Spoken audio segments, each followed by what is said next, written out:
The Memento. The window of Miss Darmon's room looked out onto Broadway and its theatres. But Lynette Darmond turned her chair round and sat with her back to Broadway. She was an actress and needed the Broadway theatres. But Broadway did not need her. She was staying in the Hotel Thalia. Actors go there to rest for the summer and then try to get work for the autumn when the little theatres open again. Miss Darmond's room in this hotel was a small one, but in it there were many mementos of her days in the theatre, and there were also pictures of some of her best friends. She looked at one of these pictures now and smiled at it. "I'd like to know where Lee is now," she said to herself. She was looking at a picture of Miss Rosalie Ray, a very beautiful young woman. In the picture, Miss Ray was wearing a very short skirt, and she was sitting on a swing. Every night in the theatre, she went high in the air on her swing, over the heads of all the people. When she did this, all the men in the theatre got very excited and stood up. This was because, when her long, beautiful legs were high in the air, her yellow garter flew off and fell down to the men below. She did this every evening, and every evening 100 hands went up to catch the garter. She did other things. She sang, she danced. But when she got onto her swing, all the men stood up.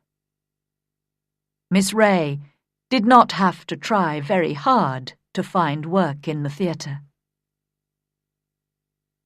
After 2 years of this, Miss Darmond remembered, Miss Ray suddenly left the theatre and went to live in the country. And 17 minutes after Miss Darmond said, "I'd like to know where Lee is now," somebody knocked on the door. It was, of course, Rosalie Ray. "Come in," Miss Darmond called, and Miss Ray came in. Yes, it was Rosalie. She took off her hat, and Miss Darmond could see that she looked very tired and unhappy. "I've got the room above you," Rosalie said.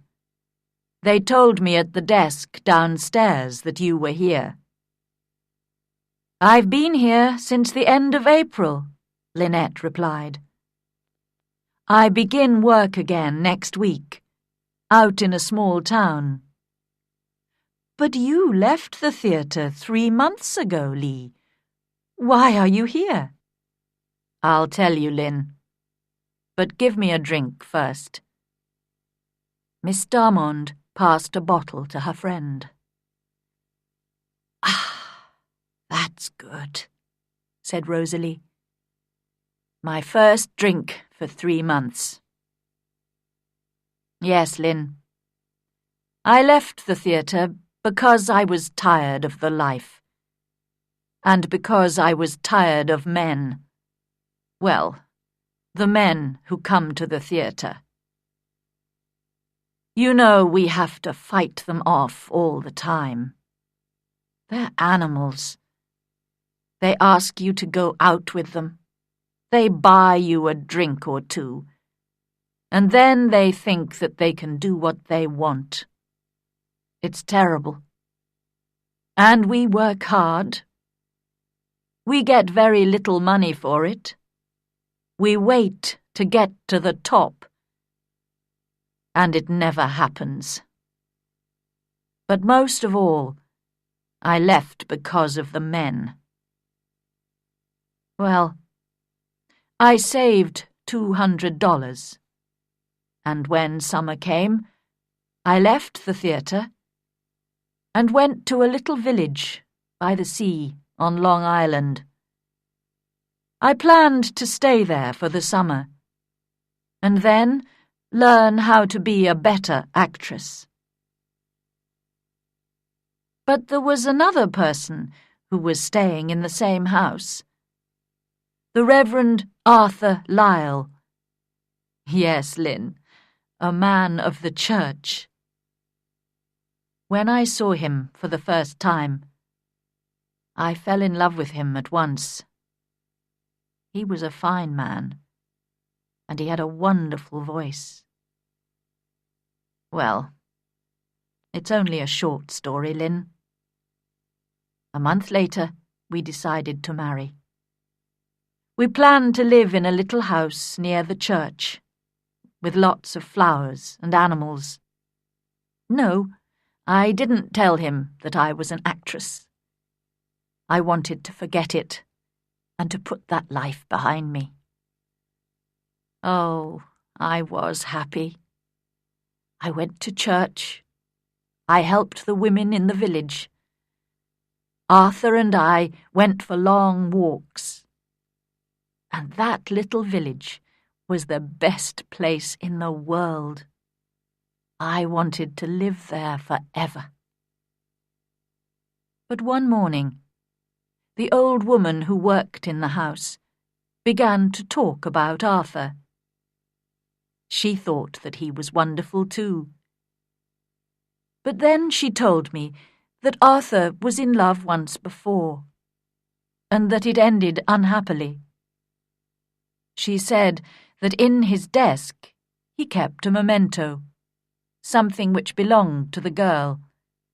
Sometimes he took it out and looked at it, but she didn't know what it was, and his desk was locked. That afternoon, I asked him about it. "Ida," he said.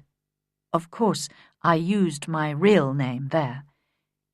"It was before I knew you, and I never met her. It was different from my love for you." "Was she beautiful?" I asked. "She was very beautiful," replied Arthur.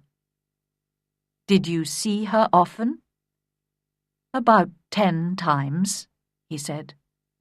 "And this memento, did she send it to you?" "It came to me from her," he said. "Why did you never meet her?" I asked. "She was far above me," he answered.